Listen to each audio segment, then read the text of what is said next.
सिर्फ हंगामा खड़ा करना मेरा मकसद नहीं, मेरी कोशिश है कि ये सूरत बदलनी चाहिए। और मेरे सीने में नहीं तो तेरे सीने में सही हो कहीं भी आग, लेकिन आग जलनी चाहिए।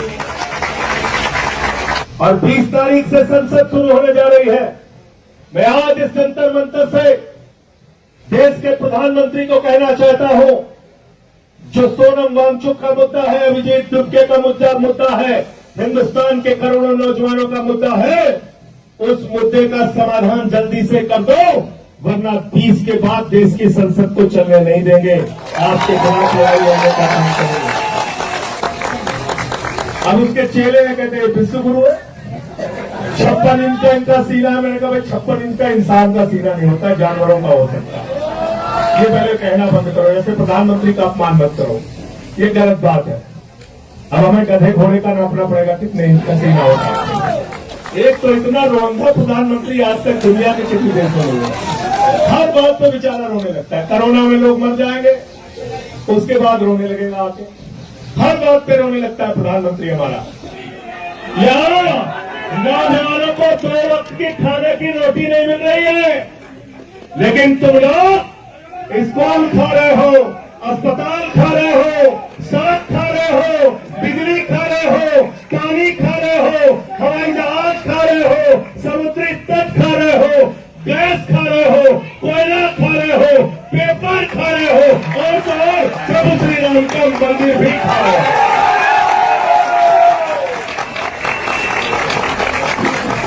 मैं बड़ा हैरान था कि सब कुछ तो खा गए, अब क्या खाएंगे? कोयला खा गए, गैस खा गए, बिजली खा गए, पानी खा गए, सड़क खा गए, पुल खा गए, जहाज खा गए। अब पेट्रोल खा रहे हैं, उसमें कह रहे हैं इथेनॉल मिला के गाड़ी खाएंगे। गाड़ी खा रहे, स्कूटर खा रहे, बस खा रहे। मैं सोच रहा था सब खा गए, अब क्या खाएंगे? कहने लगे संजय सिंह जी गलत फहमी मत पालो, अब हम प्रभु श्री राम का मंदिर खाएंगे, वहां का चंदा खाएंगे। चंदा चोरी कर रहे हैं।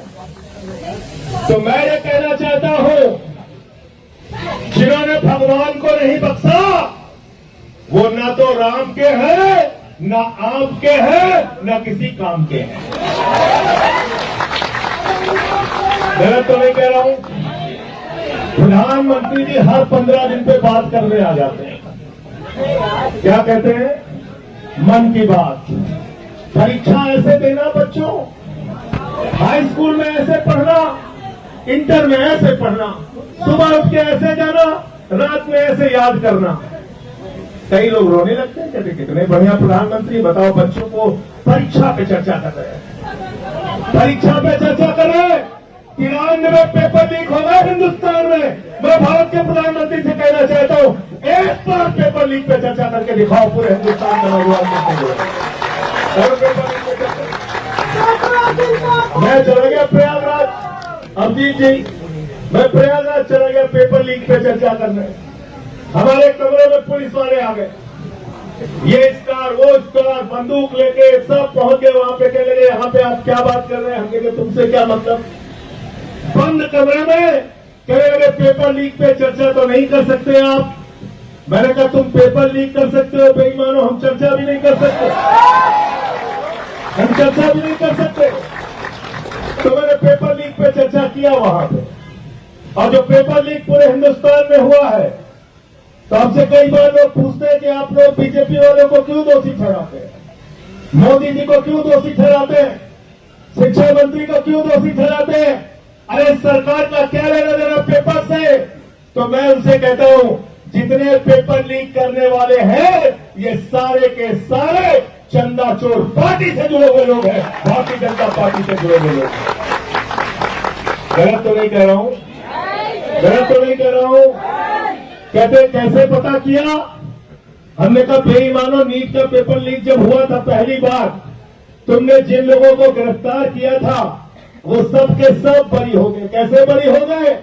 पता चला सीबीआई ने समय पे चार्जशीट नहीं दाखिल की थी।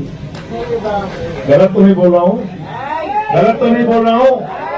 बताओ अगर प्रधानमंत्री शामिल नहीं है, बताओ अगर इनकी पार्टी शामिल नहीं है, तो प्रधानमंत्री के नीचे काम करने वाली सीबीआई ने पेपर लीक के माफियाओं के खिलाफ समय पे चार्जशीट दाखिल क्यों नहीं की, उनको सजा क्यों नहीं दिलाई आज तक? बताओ जरा हमको सारी सवाल का जवाब दो। इसलिए इनसे जरा सावधान रहना, ये आपके आंदोलन को कमजोर करने की तरह तरह की कोशिश करेंगे। मैं देखता हूं यहां पे भी कुछ लोग आ जाते हैं अंधभक्त, आते नहीं आते हैं बीच में उलझाने के लिए, हिंदू मुसलमान करने के लिए, कहते हैं कि नहीं कहते हैं? उनसे ये कहना, जितने स्कूल बंद हुए हिंदुस्तान में, 1 लाख सरकारी स्कूल बंद हुए, 1 लाख सरकारी स्कूल।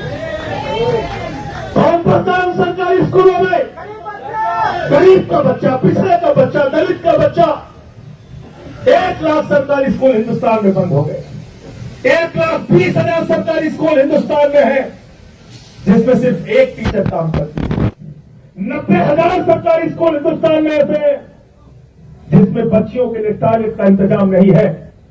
इस देश में हजारों लाखों सरकारी स्कूल ऐसे हैं जहां पे मिड डे मील में बच्चों को नमक रोटी खाने के लिए दी जाती है, उनके चावल में कीड़े पड़ जाते हैं।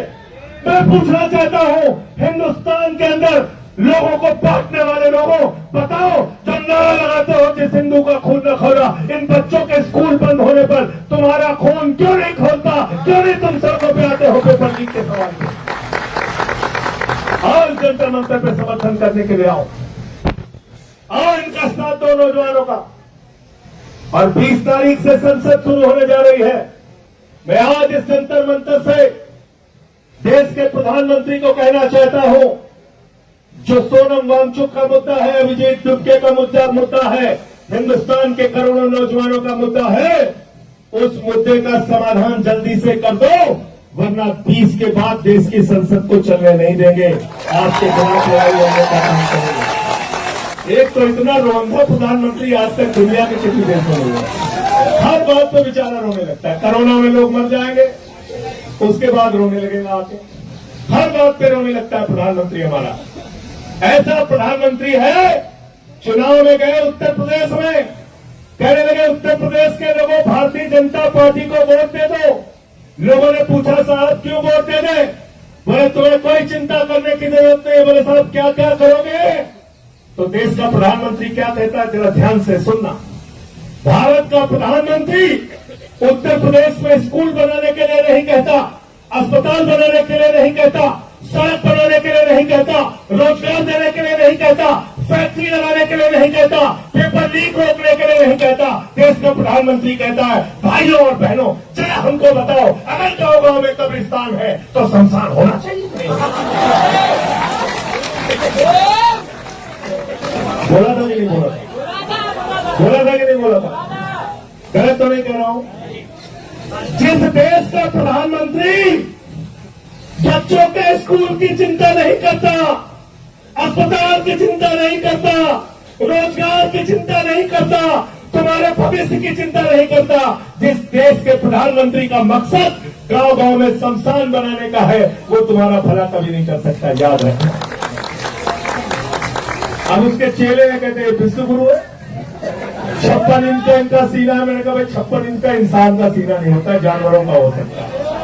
ये पहले कहना बंद करो, ऐसे प्रधानमंत्री का अपमान मत करो, ये गलत बात है। अब हमें गधे घोड़े का नापना पड़ेगा कितने इंच का सीना होता है। कह लीजिए 56 इंच का, 56 इंच का। अब रोज ट्रंप डांटता रहता है, रोज डांटता रहता है, कहता है रूस से तेल मत खरीदना। बोले जी हुजूर, बोले हम देखेंगे तुम्हारे ऊपर। बोले जी हुजूर, बोले अगर पकड़े गए रूस से तेल खरीदते हुए तो टैरिफ बढ़ा देंगे। कह लगे जी हुजूर हम नहीं खरीदेंगे, नहीं खरीदेंगे। आज देश में महंगाई किसकी वजह से? स्टेट ऑफ हार्मोज से, जहां से 50% तुम्हारा कच्चा तेल और 60% गैस आती थी, वो स्टेट ऑफ हार्मोज क्यों बंद हुआ? देश के प्रधानमंत्री की गलत नीतियों के कारण। इनको कहीं भी मेडल के लिए बुला लो, चले जाए। मैं तो कह रहा हूं अभिजीत डुबके को सीजेपी के तरफ से 1 मेडल प्रधानमंत्री के लिए घोषित कर दो। देखो जनता मंतर पे भी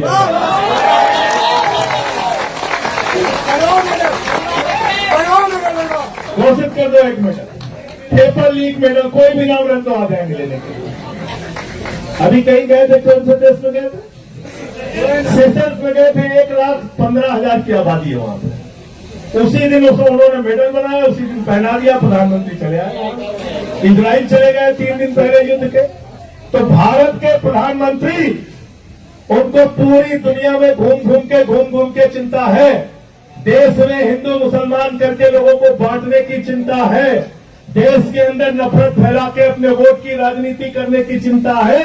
लेकिन पेपर लीक कैसे खत्म हो, इस बात की चिंता अगर प्रधानमंत्री को नहीं है, तो मैं पूरे देश के नौजवानों को आह्वान करना चाहता हूं फिर से एक बार कि एक तरफ 59 साल के हमारे सोनम वांगचुक हैं और दूसरी तरफ हमारा ये भाई, ये नौजवान साथी अब जीत के है, इनके कंधे से कंधा मिलाने के लिए आओ।